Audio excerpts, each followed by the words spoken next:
November 29 po sir, 2:52 PM dito po sa Calle Ruega. Medyo madilim lang po ngayon.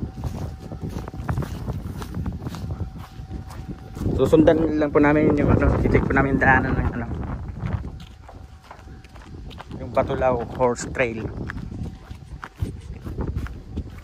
Iiksi-iksian ko lang itong video para mabilis lang po i-upload doon sa sa Google Earth.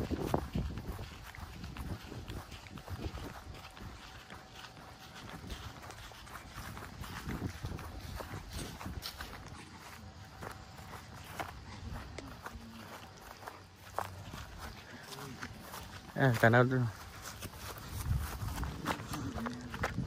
Noong huli kaming dumaan dito, medyo maulan din ngayon, timing ulit.